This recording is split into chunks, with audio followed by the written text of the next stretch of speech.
अस्सलाम वालेकुम everyone and welcome back to my YouTube channel. I hope you guys are doing great. आज की इस वीडियो में मैं आप लोगों से डिस्कस करूंगी कि मैं काफ़ी टाइम से प्लान करी थी कि मुझे अपने किचन के लिए कुछ इलेक्ट्रॉनिक्स की चीज़ें चाहिए थी, लेकिन समझ नहीं आ रही थी कि मैं अपने किचन के लिए कौन कौन सी चीज़ें लूँ, क्योंकि इतनी ज़्यादा चीज़ें थी कि समझ नहीं आ रही थी कि आपने पहले कौन सी चीज़ लेनी है। तो फाइनली आज मैं पहुंच गई एक इलेक्ट्रॉनिक स्टोर के ऊपर, और वहाँ पे वैसे जब मैं गई तो मेरे पास ना लिमिटेड से चीज़ें थी, मतलब बहुत कम। तो मुझे लगा कि मेरे पास अगर चॉइसेस में जाऊँ तो फिर मैं इसकी बजाय ना चीज़ें पे जाती हूँ। चीज़ें के ऊपर आपको ज़्यादा वैरायटी मिल जाती है और आपको प्राइसेस भी अफोर्डेबल मिल जाती हैं। तो जब मैं चेज़अप गई तो वाकई वहाँ पे इतनी ज़्यादा वैरायटी थी, ह्यूज वैरायटी, कि मुझे लगा कि हाँ यहाँ पे मुझे ना अच्छी चीज़ें भी मिल जाएंगी, क्वालिटी भी अच्छी होगी, स्पेशली मेरे पास चॉइसेस ज़्यादा हैं तो मैं इजीली सोच सकती हूँ कि मुझे क्या चाहिए। वैसे ये पिंकी पिंकी मुझे अच्छा लग रहा था। खैर हम आते हैं बैक टू टॉपिक, और मैंने सबसे पहले जो है ना ये हैंड ब्लेंडर निकलवाया, क्योंकि मुझे इसकी बहुत ज़्यादा ज़रूरत थी। मैं काफ़ी टाइम से कह रही थी कि पहले मैं ये लेकर आऊँ अपने लिए, क्योंकि इसके थ्रू मैं काफ़ी चीज़ें जो है वो ब्लेंड कर सकती हूँ, जो कि बहुत ज़्यादा ज़रूरी है भैया आजकल। तो भैया आप इसके अंदर जो है मैंगो प्यूरी बना सकते हैं, कुछ भी कर सकते हैं। उसके अलावा मेरे जो माइंड में एक और चीज़ थी वो थी जूसर ब्लेंडर। जूसर ब्लेंडर मैं काफ़ी टाइम से लेने की कोशिश कर रही हूँ, क्योंकि मेरा जग हो गया ख़राब और मुझे अब उसकी काफ़ी ज़्यादा ज़रूरत है। आपने शेक्स बनाने होते हैं, आपने बहुत कुछ ब्लेंड भी करना होता है, तो आप जूसर ब्लेंडर के अंदर कर सकते हैं। तो भाई मुझे चॉइस इतनी थी, समझ नहीं आई थी। फाइनली मैंने डिसाइड किया कि एक मैं हैंड बीटर लूँ और एक मैं लूँ हैंड ब्लेंडर, और लूँ और यहाँ से निकलूँगी। दोनों चीज़ें मुझे तकरीबन 15,000 में मिली थी और मैंने जल्दी से ली और वहाँ से निकली। अब मैं सबसे पहले आपको रिव्यू देती हूँ इस हैंड मिक्सर का। इसमें आपको साथ में एक दो अटैचमेंट्स मिलती हैं। इसको आपने कैसे अटैच करना है और उसको उतारना कैसे है, पहले मैं आपको वो बताती हूँ। सबसे पहले आपको ये इसके ऊपर कुछ बटन्स नज़र आएंगे बैक यहाँ पे। अब इसके ऊपर क्या है कि यहाँ से इसकी स्पीड होती है कम और ज़्यादा, इस बटन से आप उसको उतार सकते हैं। लेकिन जब आपने उतारना है तो उसको 0 की स्पीड पर लेकर आना है और फिर आपने इसको यहाँ से उतारना है। मैं आपको अटैच करके दिखाती हूँ। पहले आपने अटैचमेंट्स को लगाया, उसके बाद आपने इसको यूज़ किया, और यूज़ करने के बाद जब आपने इसको उतारना है तो आपने पहले बटन पुश नहीं करना है, पहले इसको 0 पर लेकर आए, आप इसको पुश करें बटन को, और ये देखिए आराम से जो है ये उतर जाएंगी।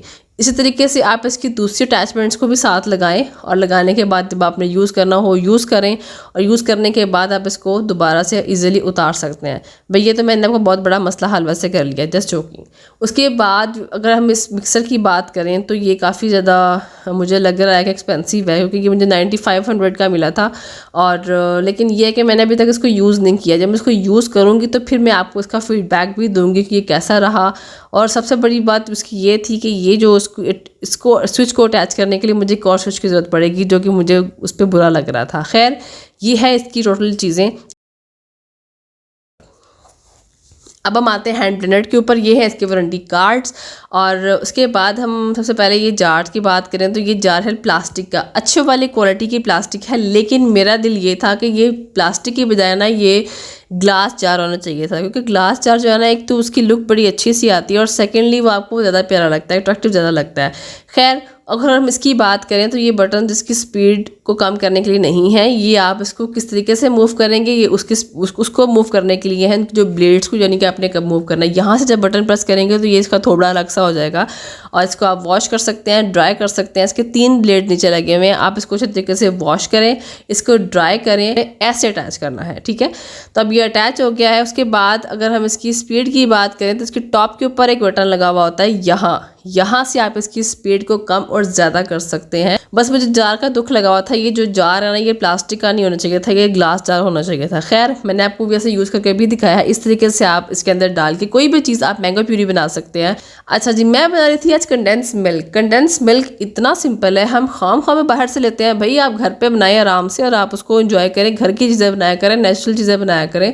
अब यहाँ पे मैंने दूध लिया था और उसमें मैंने शुगर ऐड की थी, और मैंने बस ये 2 चीज़ें ऐड करनी है। कोई इसमें रॉकेट साइंस नहीं है, कोई मुश्किल चीज़ नहीं है, आराम से आप बना सकते हैं। बस आपने चम्मच इस तरीके से हिलाना है और उसके बाद इसको हल्की आंच पे आपने रख देना है। तकरीबन 25 to 30 मिनट इसके ऊपर लगे थे, और अच्छे तरीके से ये पकने के बाद इसकी आपने कंसिस्टेंसी को चेक करते रहना है साथ साथ, और इसको हल्का हल्का आपने हिलाते रहना है। ये नहीं है कि आपने रखा और छोड़ दिया, नहीं ऐसे नहीं करना। आपने अच्छे तरीके से इसको पकाते रहना है, आपने साथ साथ ब्लेंड उसको मिक्स करते रहना है आपने।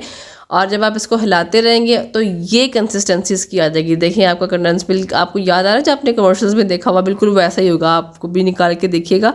और बिल्कुल वो ऐसा ही होगा। तो भाई घर पे बनाए ना आप कंडेंस मिल्क, आप खाम खा बाज़ारों से लेते फिर रहे हैं। तो ये आपने बिल्कुल नॉर्मल टेम्परेचर पे रख देना है और उसके बाद आपने किसी भी जार में, जो एयर टाइट जार हो, उस पर रख लें। वैसे ये मुझे पसंद नहीं आया था क्योंकि इसका कैप मुझे मिल नहीं रहा था, तो मैंने सोचा कि मैं इसको इसमें डाल दूँ। मैंने फिर जार चेंज किया, उसके बाद इसको एयर टाइट बॉक्स में डाल के मैंने फिर रख दिया। और उसके बाद आप ये है कि आप इसको 1 हफ्ते से तक जो है ना वो ईजिली स्टोर कर सकते हैं। तो ये जी मेरा फाइनल लुक है मेरे जो मैंने कंडेंस मिल्क बनाया है उसकी। आई होप कि आपको ये अच्छा और सिंपल सा लगा होगा। आपने बनाया मुझे बताना है। अच्छा जी, ये मैंने जो कबाब बनाए तो मैंने आपको बताया ही नहीं है, मैंने हफ्ता पहले बनाए थे और मैंने इसकी वीडियो रिकॉर्ड करके रख ली है, मैंने आप लोगों से शेयर ही नहीं की। वैसे ये मज़े की बात ये है कि मैं अपने लिए नहीं बना रही, ये मैं खाला जान की तरफ भेजने थे तो उनके लिए बना रही थी। और वैसे अगर आपको इसकी रेसिपी चाहिए तो आप वो मुझसे कह सकते हैं कमेंट्स में, तो मैं आपके साथ इसकी रेसिपी भी शेयर करूँगी। बहुत सिंपल, बहुत बहुत बहुत सिंपल है। मैं कहती हूँ इतनी सिंपल चीज़ें हैं, आप इजीली घर पे बना सकते हैं। कोई ज़रूरत नहीं आपको बाज़ारों से ले लेके खाने की। ये देसी शॉप पर तैयार हो गया जो हमने वहाँ पे भेजना है। तो ये थी मेरी वीडियो। आई होप कि आपको अच्छी लगी होगी। इसको लाइक कर दीजिएगा, शेयर कर दीजिएगा और मेरे चैनल को सब्सक्राइब कर दीजिएगा। Thanks for watching video.